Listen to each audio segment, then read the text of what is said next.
Welcome to Stick at Night. I'm Hudson County Commissioner Anthony L. Romano, representing the great cities of Hoboken and Jersey City. And I always want to give a shout out to my producer, Pat Amelia, for always doing a fine job, him and his staff here at the studio. With me today is newly elected Hoboken Councilman Joe Quintero. And I have to say that you meet people every day. And the minute that I met Joe, he's such a sincere and humble man that has a true caring for the city and is not about himself, it's about the city. So with that being said, Joe, welcome, and thank you for coming on. Thanks a lot, Commissioner. Appreciate it. Tell me something about you, Joe. Give us your background. So I'm a Jersey guy, born and raised. I grew up in a town called North Plainfield, which is about 30 miles west of here. My family emigrated here from Colombia, both my mother and father, and so they raised my brother and I in North Plainfield. Blue-collar town, right? Most people there don't really have college degrees. My dad was a mechanic. My mom was a warehouse worker. And so, as I got older, I showed an aptitude for school and did very well, in my grades, and was the first to graduate from college. And then I blew everybody's mind by going to law school, which was, it was a great accomplishment for me, but it was really daunting because you kind of had to do it all on your own when your parents don't have any kind of formal education. What law school, Joe? I went to Fordham Law School here in the city. That's actually what brought me to Hoboken, right? So, Jesuits. Yeah. So I graduated college in 2002, University of Massachusetts Amherst, and worked for about 3 years, and then I decided to go to law school, and I got into Fordham, luckily, and then that's where I started looking for a place to live. I was living at my parents' house at the time, and I was traveling a lot for work. And I told my mom, hey, I'm going to go to Fordham. She got all excited because she thought I was going to finally be home for a while. And I said, oh, no, I'm moving out. So then I started looking for places, and I had a friend who lived in Hoboken.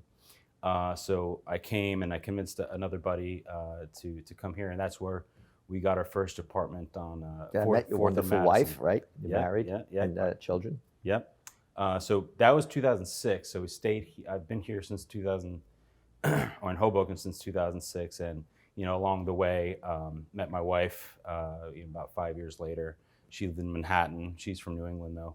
Convinced her to move over because why would you live anywhere besides Hoboken? That's what I say. So she came, stayed. I convinced her to marry me. Then we started a family, and that's where we find ourselves today. Well, I'm going to ask you $1 million question. Why would you want to get involved in the wonderful world of Hoboken politics? It's your reasons change, or at least my reasons changed during the campaign. But at the onset, right, so when I graduated law school in 2009, you spend so much time, I graduated with a mountain of debt. So I was working. I was always cared about social issues. I care about diversity. I was able to lift myself up because I had some help. And I realized that a lot of folks don't have that.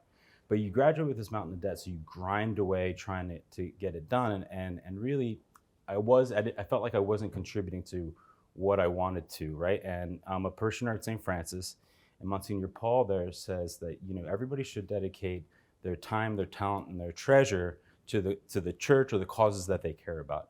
And with respect to these causes that I care about, I'd contributed my time and my treasure by way of donations, by way of volunteering, but not really my talents. And everybody's got a talent, whether you're an excellent singer, whether you're smart, whether you're a great writer, whether you're a great people person. You really should be putting that towards improving the world around you. And so I thought it was a great nexus for me when I had the opportunity to run, to I think bring all three together and really help push forward the causes that I care about in the place that I care about the most.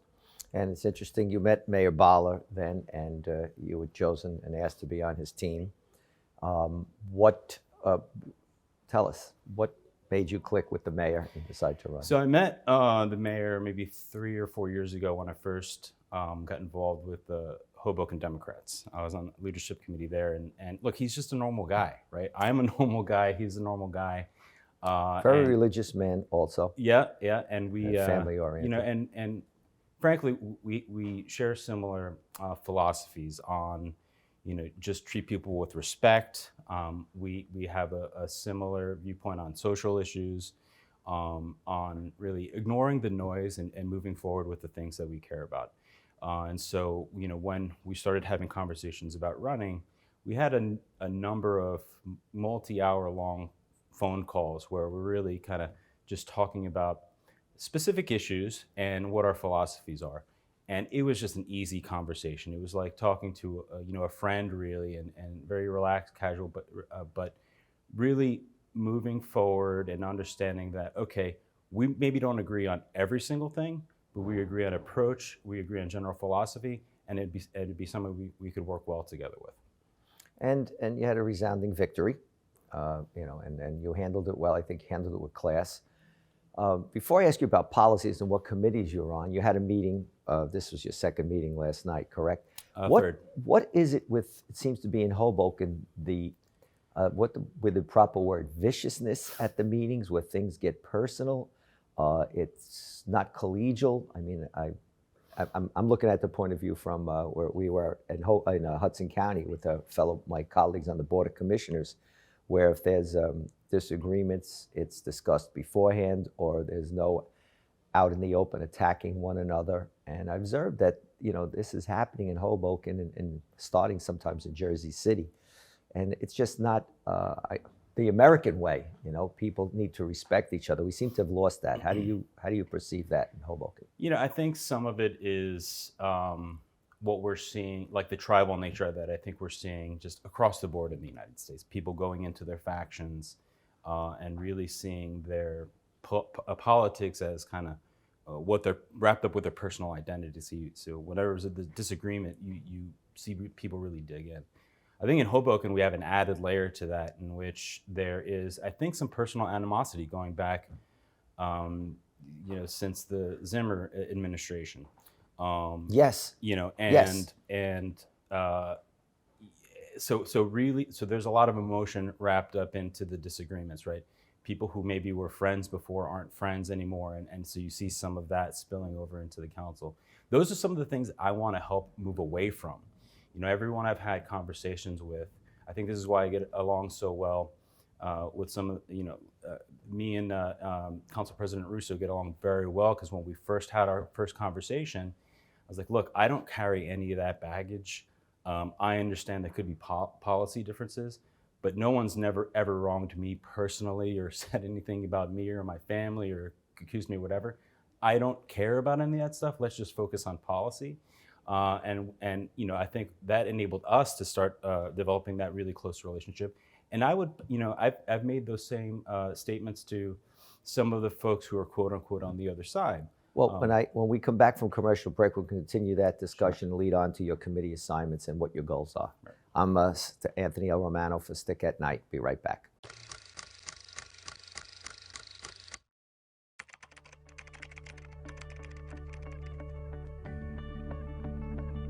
We have to be able to police ourselves because we don't want anybody to tarnish our badge. When internal affairs complaints are not handled properly, the public may believe that most officers commit crimes, when in fact that's not true.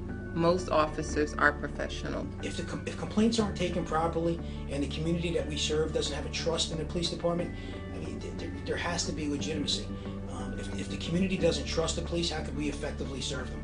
And by having a really comprehensive internal affairs unit that handles the complaints properly and people have trust in the system, it enables us to do our entire job as a police department much better.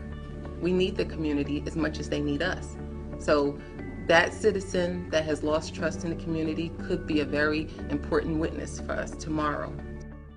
Hudson TMA reminds you that if you are going to ride your bike after dark, you must wear the proper attire. Can you see me?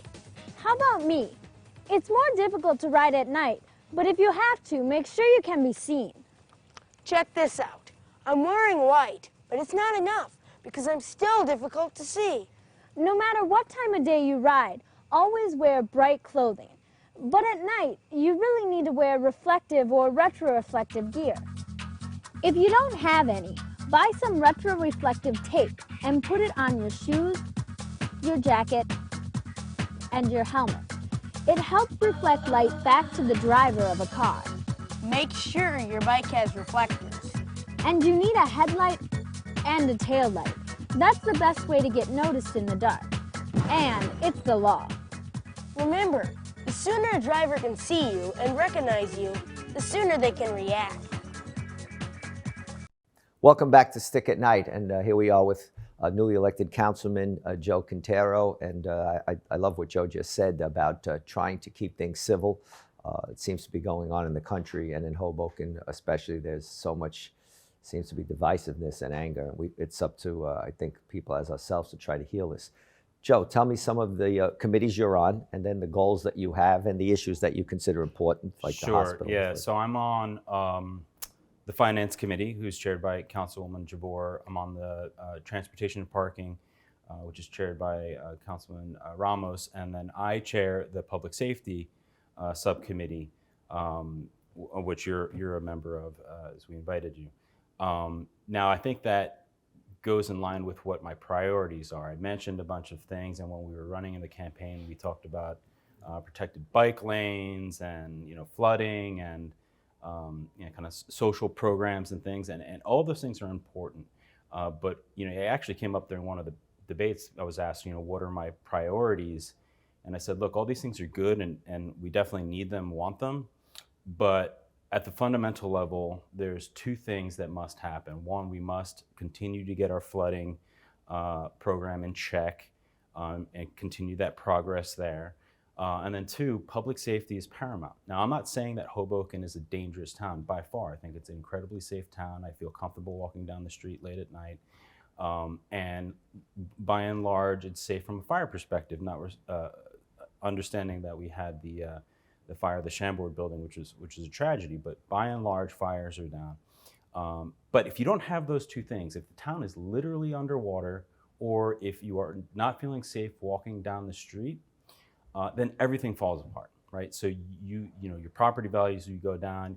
You're not going to get any policies passed with respect to pedestrian safety or anything like that. So we have to keep our eye on the ball with respect to those two things.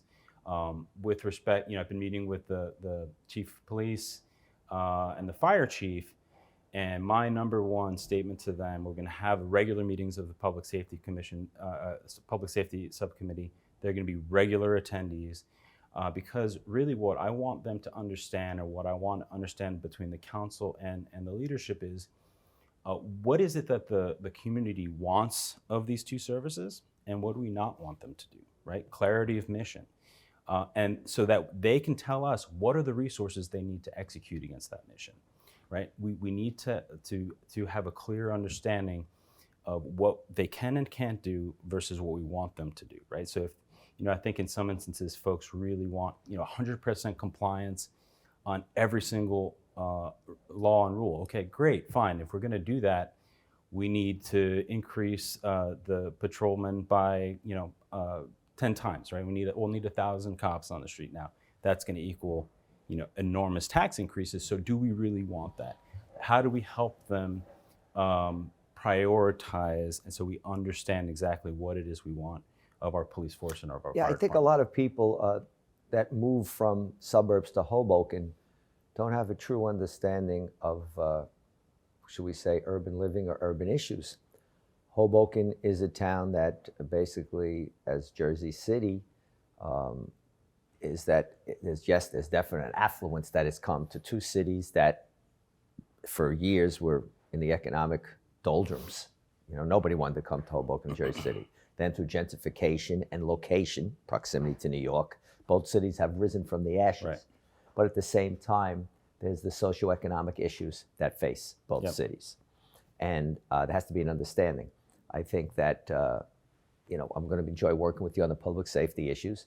The period of fires in Hoboken that I lived through and, growing up through, thanks to the new materials, thanks to the constant inspections and improvements in so many areas, that thank God that the fires aren't catastrophic as they were years ago. The Chambord fire, the building was going to come down anyway soon, or rehabilitated, whatever that city had decided with the new owners.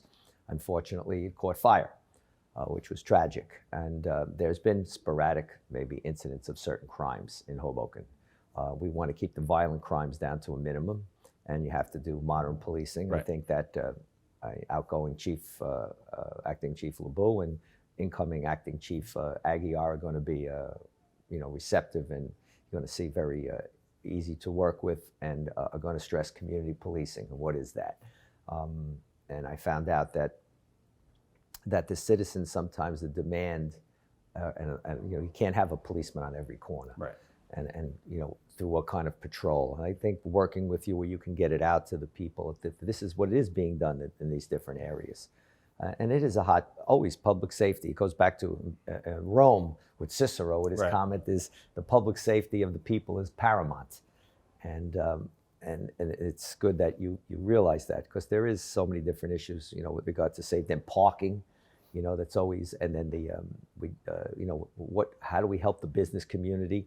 We're going through the pandemic and it's tough times. And these are solutions that people look for us as legislators to work with our executive branches to get things done. And I think that's one of the hardest things in Hoboken. The collaboration between branches seems to get stuck in the mud, as you might say. Yeah. And one thing I found out in the county, that we have a wonderful collaboration of people working together. And I think that's important. And if that's what you're going to attack, that, so be it. So let's get it done. Yeah, no, I think that's right, and I think there's far more. And it sounds cliche, but I really do believe that at the root level, there's far more we agree on than we don't agree on. We all want a thriving business community. We all want people to be safe crossing the streets, right? So let's just start with those core beliefs and work from there. I think obviously me and certain of my colleagues have a extremely good working relationship with the mayor. We ran on Take It with him, so that goes a long way. But I do think that even amongst the rest of the council, there is a lot of good faith there. Pardon me. So I've reached out and we've had conversation with numerous folks who aren't necessarily on the ticket, but they're open and willing to talk, because one thing we all agree on is we have a shared love for the town, right? We all want to see the town improve. Sure, we have different ways to go about it, but ultimately, I think we can come together on common approaches to make that Well, when we happen. come back from the commercial break, we'll talk about two hot button issues: the hospital and the school referendum that recently failed. And that the interpretation, I believe, is wrong. It wasn't people, the majority that voted no, were against the idea of a school. And I think some people have taken that issue and made it a personal. It's not about that. It's about nobody won in that referendum. I never seen such nastiness. We had sheriff's officers have to avoid parents fighting with each other in Columbus Park in front of children. It should never get to that point. I mean, that was ludicrous. And when we come back, we'll continue that discussion. I'm your commissioner, Anthony Romano. Stick at night. We'll be back with Councilman Quintero right after this break. Voting by mail has never been easier. Just follow these steps to ensure your vote will be counted. Open your envelope. You will find your certificate, return envelope, and official ballot. When casting your ballot, use only a pencil, black, or blue ink, not red. Completely fill in the oval to the right of each selection. When writing in, do not repeat a name printed on the ballot. If torn or damaged, your vote will not be counted. Fold your ballot and place it in the pocket of the certificate before sealing it with the adhesive strip. Do not detach the strip and paper from the certificate. Fill out the required information on the certificate and don't forget to sign. If you are not mailing or delivering your ballot in person, make sure both you and the bearer of the ballot sign your name and address on the certificate and return envelope. After that, just place it in the mailbox and your vote will be counted. For more information, you can visit our website at www.hudsoncountyclerk.org or www.hudsoncountyNJ.org. Hudson TMA reminds you that a helmet can only protect your head if you wear it. Take a tip from Elizabeth and Xander. So just think of your helmet as part of your gear. You don't see a soccer player without shin guards. You don't see a basketball player without shoes. You don't ride your bike without your helmet. It's part of the gear. Let's take a look at proper helmet fit. The size of a helmet is very important. It should fit comfortably without rocking from side to side. The helmet should fit level on your head and low on the forehead, no more than 1 or 2 finger widths above the eyebrow. Adjust the lengths of the straps so that the buckle is centered under the chin. Side straps should be adjusted so that they form a V shape under and slightly in front of the ears. Lock the slider if possible. Buckle the chin strap and tighten it until snug. No more than 1 or 2 fingers should fit under the strap. Lastly, make sure the helmet is secure and doesn't rock back and forth. If a big yawn doesn't pull the helmet down on your head, tighten the chin strap. Not everyone celebrates the birth of a baby. You have options. Don't panic. New Jersey has safe havens for unwanted infants. Leave the baby with staff at any hospital, ER, police or fire station, or rescue squad. Call the number on your screen for safe haven locations or go to www.njsafehaven.org. No shame, no blame, no names. Safe Haven. Welcome back to Stick at Night. I'm Commissioner Anthony Romano with Councilman Quintero from Hoboken. Joe, we were just talking about the school referendum, and it lost. But I think the key here is, if you agree with me, the majority of the people that I've spoken to that were against the referendum were not against the building of a new school. I think the communication breakdown between the Board of Education we don't want to turn it into a political issue, which I see that some people are trying to do. Mm-hmm. This issue is about the kids at new school, working with our superintendent, who's, ace is Christine Johnson. But we have to get this feeling that a lot of people perceive it. Yeah, this is a political thing. We knocked it down, and it was the mayor's. It wasn't. It's not the mayor's, and it's not political. And I think we have to get that back on track, the conversation going. And I think that those that are trying to make a political issue out of it are wrong. Yeah, I think that's right. And I think there's a couple issues with respect to the rollout. And I agree with you that most people are in favor of the need for your school. And I totally understand. I happen to be in favor of this proposal, and I voted yes, and I was very public about that. I totally understand those who would be in opposition, at least with 2 months' notice, asked to support something that's $241 million. So I think there could have been a longer runway, increased communication, increased collaboration. There's limits on that because this isn't a park. This is a school. That is a very complicated thing. But I think there was room for improvement there, and I think those are going to be lessons learned. But I also think that there is, and this goes to the faction conversation that we have, the tribalism, that even when this was announced, there was a certain subset of the community that immediately took the cynical approach, which was, why did they hide this? And then when they went to the council, the council knew. I found out personally on November 17th or whatever it was when that first email went out. The majority of the colleagues that I spoke to on the council found out at the same time. So immediately certain loud voices came out as if there was some nefarious issue happening with respect to this rollout.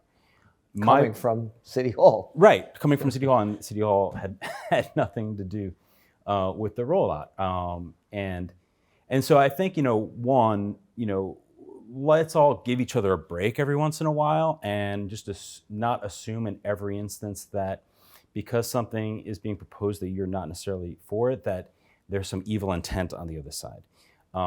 Was there room for improvement with the rollout, with the communication? Absolutely. I don't think that any of this was done on the board level with bad faith or any attempt to kind of pull things over on folks. But now we have an opportunity. Now, the silver lining is everyone knows that there's this need. And we have a year working with the Board of Education, so I'm interested to see how they're going to move forward with the rollout. It's my understanding, so they're going to send some surveys or something out to gauge initial interest. And so we can have a year-long discussion. Hopefully it's civil. I'll do my best to kind of maintain that civility, maybe add a little humor into the conversation so we can kind of turn the temperature down on this a little bit. So we can, have a modern, excellent school that we need. Look, I wrote a piece on it. I firmly believe that our nicest building in town should be our school, right? I would love for people to walk down the street and say, wow, that building's beautiful, that's amazing, what is that? And I'll say, that's our high school. That's where we educate our kids. That's where we invest in our future. Well, that's what happens with us at the county level with the Secaucus High Tech School. Right. It draws everyone that wants to get into the school. And unfortunately, we, over the period of time to get it done, we had grant money from the state and sold off the old property. So we were able to get over 59% of it paid for. I think it was 59% by great. Other sources. So I mean that's important. The hospital, I'm hearing good things. I'm close to the hospital. It means a lot to me. Having that hospital in Hoboken, the deep history it has there, and the good news that I've heard that they're going to be in a very near future, short period of time, going to be all for a nonprofit, and which is important. The people of Hoboken, and believe it or not, because of Willow Avenue, and they come from all over the county, and it's important. And we have a great staff there. Ann Logan does a phenomenal job. And Brian McDonough is down there, a lot of the doctors and the nurses care. So we want to see the hospitals function, and hopefully you'll be working to that goal too. Yeah, I mean, it's critical that we maintain that hospital in good standing. When I first moved into town, it was St. Mary's, and it was in dire straits. So it's been a bit of a roller coaster with that site. To lose a hospital is a big failure point for us if that were to ever happen. Where I grew up in North Plainfield, the hospital that I was born in, which was Muhlenberg Hospital in Plainfield, closed ultimately. And now it means that the folks in that area have to drive, instead of driving 5 minutes to get to the emergency room, they have to go 15 minutes. Well, what's the big deal? 10 minutes is a big deal if you're having a heart attack or something. And as with the school, you have another crown jewel. Absolutely. We need this to be settled so money can be invested to the improvement of the facility, Agreed, which is completely. needed to expand its services. And again, you'll have a school and you'll have a hospital. 4 issues that are to the people of Hoboken in development, and we'll probably end up with that. We got the Hilton Hotel coming up. We have Elcor has to be decided. We have the Rockefeller properties. We have the Academy bus issues. We have to somehow come to a consensus where the majority of the people are happy with where it's going to be. We also have the Villamore Haney project in the back. And what do you see a time frame? Is there going to be able to be a consensus to get all these projects moving? Because the delay, the Rockefellers have to be 15 years. Dennis Martin with the hotel has to be 5 years, easy. Elcor has got to be many years. And I know the Academy is on the board. We see light at the end of the tunnel? It's ratables for the town, it's improvements, possible givebacks by these developments? Yeah, I think so. And I think we're going to see some of that through some of the simplification of the subcommittee structure within the council. We went from having multiple subcommittees dealing with community development, and now it's really come down to one. So it's a narrowing the focus, being able to have a more streamlined approach to working through these issues and getting them across the table. Yeah, look, I hope to see taking 15 years to come to a development agreement on what should happen to land kind of fuels the fire of folks who think government can't do anything. So I think we do need to step on the gas a little bit with respect to this, get these things across the finish line. And we're never going to achieve perfection in every single project. I think if we hold ourselves to that standard, we're going to be compromise. We're going to be here another 15 Can't years. go too far one way, too far Let's another compromise. Let's include the stakeholders in, find out what are their must-haves, and get it done. I want to thank you, Councilman. We wish you the best here from the studio, from myself. I know you're going to do a good job in Hoboken. Looking forward to working together with you to do the right things for our constituents. I'm your Commissioner, Anthony L. Romano. Thank you very much. Stay in touch. God bless and be safe.